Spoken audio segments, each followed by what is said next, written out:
is time for Here's the Mail, when we get to see what you guys at home want to share with us about the show. Yeah, and we're starting out with a story that unfortunately you both We did miss. I saw it on Facebook, though. I did too. We featured one of the Minnesota Fringe acts last Friday. It's called Tappies. It's tap dancing meets trapeze. It includes dancers of all ages. They perform live on our show. Maybe you saw it. You can still see them, by the way, this Friday and Saturday night at Theater in the Round in Minneapolis. So afterward, of course, being a 12-year-old, I had to try it. All right, Ken Barlow. All right, ready? Hit it. Out of bed. I was Wow. a gymnast when I was a kid. I wasn't sure if I could do that, which is really why I waited till the commercial. Did you do that sort of? Yeah. Gymnastics Yeah. as a kid? Yeah. Oh, yeah. That's I used what to you do the did? high bar. I used to do the rings. I used to do the floor. The horse was Well, you terrible. can tell your form is Yeah. perfect and everything. Which is hilarious. I seriously hadn't done that in at least 30 years. You know what Was else it I can do? easier than you thought? Were you impressed at your I was ability to do very it again? impressed. Yeah. I was shocked, actually, is more the word. It would have been funny if Katie, who took the Yeah, shot, if you'd have if I'd have fallen, fallen, that would have been really funny. No, I actually I'm glad you didn't fall. I mean, that was awesome. That's awesome. I surprised myself. 63 years old, so I was pretty happy with that. Attaboy. I don't think it surprised either That's of all us I that can you could do. do it. No, I didn't I'm surprise not me at all. surprised. You're very athletic. No, and you are. strong and smart. Run with a weighted vest handsome on. and- You're hardcore.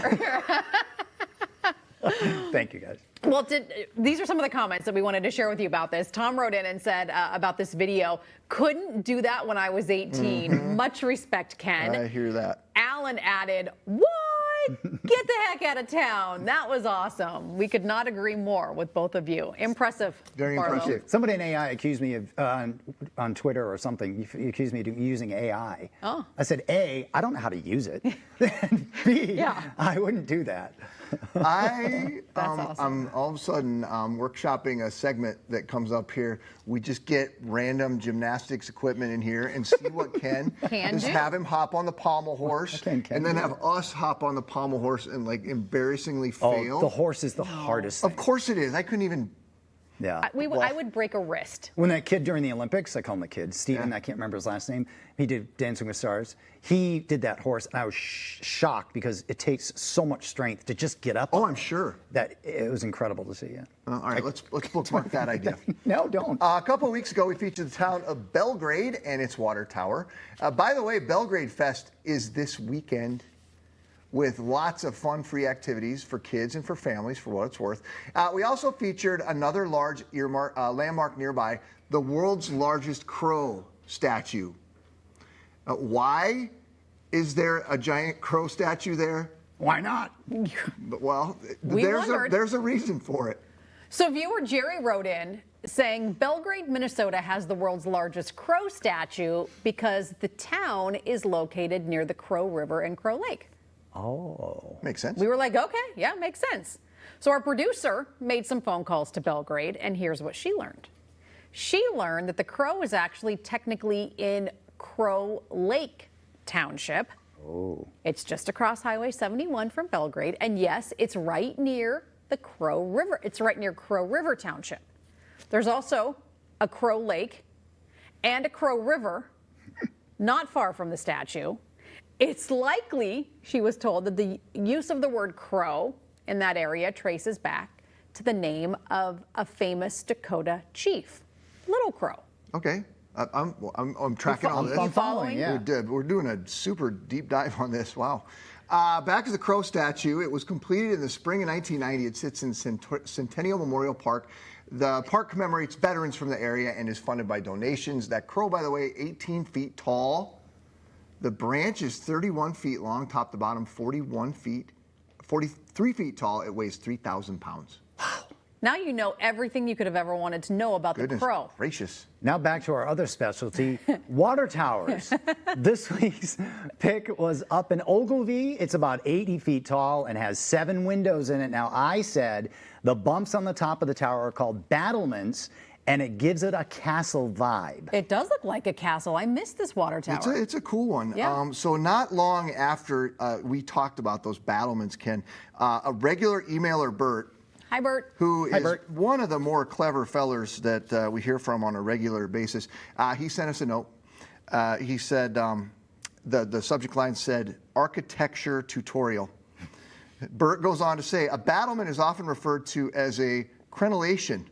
Very good. Technically, the actual teeth are called merlons, and the space between embrasures or carenals.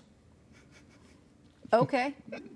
Bert, we can't even say the words. I can't say it. I can't. But this is the best part about Bert. He's always got something chippy to say. He said, it's not important why I know this crap.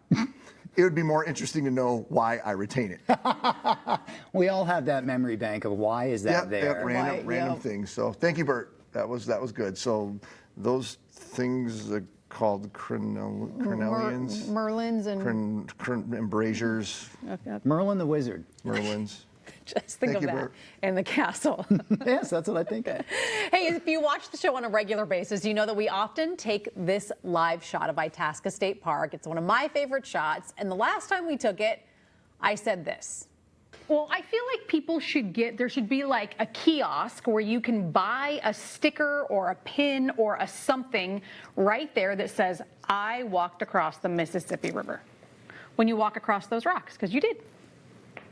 I feel like that would be really smart for the Park Service to get in on that. Everyone Maybe has Megan a water Newquist bottle. should get into it and Everyone has water pull bottles. your camper up there Get a and sticker. make a business plan out of it. I bet you everyone that did that would buy a sticker. You're probably right. They make a ton of money. All right, let's get someone from Itasca State Park on the phone. Can we, Cece? Okay, so Cece is our producer, and she decided, you know what?